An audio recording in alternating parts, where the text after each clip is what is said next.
Hey, what's up, everyone?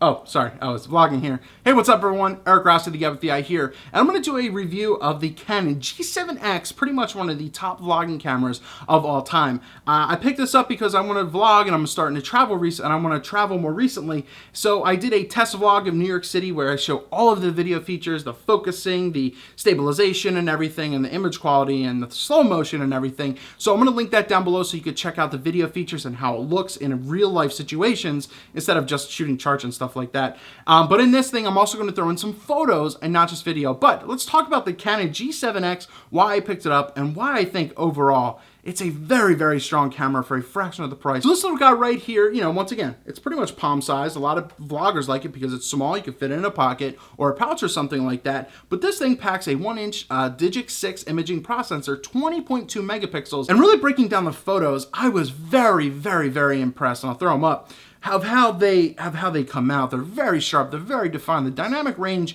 is very, very good. In low light, I don't think it's the best, but in most lighting situations, especially outdoors and everything, it's tack sharp and really lines up with like Sony RX100 Mark III and everything like that. Sony RX100 is a little bit better imaging wise because it's a little bit more professional, but for the price and all the features that you can get, this is really strong as well. So I was really shocked at how it handled like the lines and it being more of a wide angle lens, because what this has is an 8.8 to 36.8 millimeter lens. So if you're vlogging, you're always going to have it as wide as you can go. But the awesome part about this is it's an f1.8 to 2.8. So in low light, in any kind of situations, this will do phenomenal because you get so much detail in those types of situations. This does have a quarter 20. Before I got this, I heard that there wasn't, so I wasn't that shocked when there was, but it was awesome because I was able to use my Manfrotto Pixie tripod to really hold this going around when I was vlogging in that test video in New York City when I was going to B&H. So that's a really cool thing. You can get even more stable with this. The tops about this is obviously, its video features and everything, that it does have built-in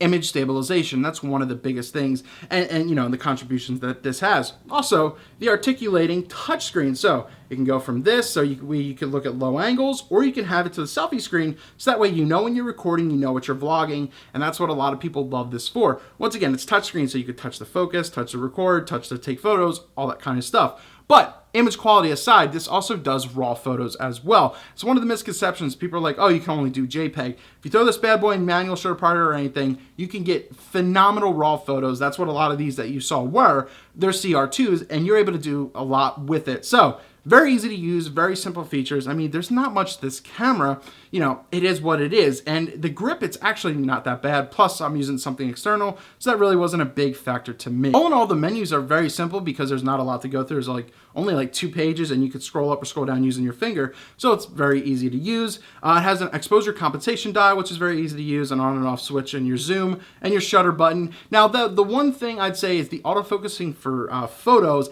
isn't the quickest in the world. It is a little slow, especially when it tries to lock and everything. So that's one of the things. So street photography, if someone's coming towards you, it does an okay job, or but if you have a little bit of time to set up real quick and focus and then take a photo, that's probably the best route. But if it's someone moving towards you, something that I like, it's not the fastest thing in the entire world, and it might throw you off a little bit, but that's my only really quirk photo autofocusing wise. But like I was saying, for video, the autofocusing is very well. Now, if you noticed in the B&H vlog, when I was actually in B&H photo, there was only one time where I held it up and all of a sudden I'm like, oh, did this not focus? And I had to touch the focus. But I'd say, 8 out of 10, 9 out of 10 times, it actually did a phenomenal job by itself. There's only a couple quirks I really have with this camera. A, it's figuring out how to change the settings. You would figure it would be under the menu if you want to change your video from 1080p or change it from raw to large images, all that kind of stuff. But you have to hit the little function set button, so it's a little confusing at first. I was like, what the hell do I do?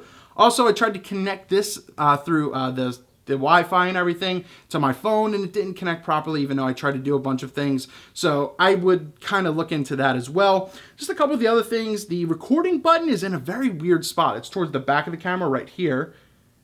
So when you're trying to vlog right here, you would have wanted to have it on the front somewhere so you know that you're recording.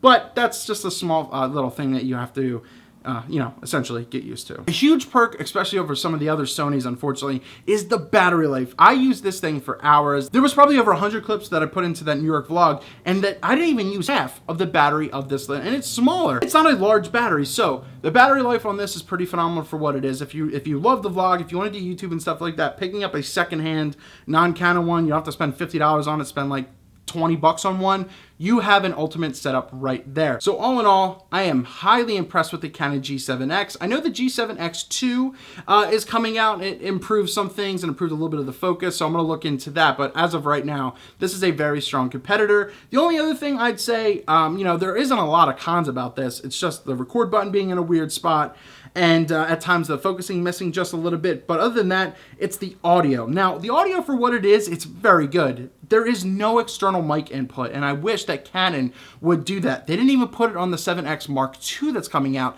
so that's a huge flaw that they have. It'd be amazing to put a lavalier into here, to run it here, and I would get amazing sound. In wind, though, it's not the strongest, but you can get these little fuzzies that you can put on top to block that out, which I'm going to try, but natively, it's not the strongest in very windy or loud conditions. It will pick up a lot of that sound, but for what it is, at this distance, it's a strong competitor. I say definitely check out the Canon G7X. I mean, it's like 580 bucks. I know it's not the cheapest things, but I do say that this is pretty much an advanced point and shoot. You can shoot raw photos. I'm very pleased with the way they came out in the video and everything. Once again, if you didn't see that, check that down in the link below. You get a lot of features with this, because even at 1080p, it looks gorgeous. I had some smoke coming out, from this barbecue that was going on through the streets of New York, and it looked amazing. It looked crisp, clean, and I wouldn't ask for it any other way. So definitely see why this is one of the most popular vlogging cameras, traveling or anything like that, and I don't regret going this route. Check out the Canon G7X.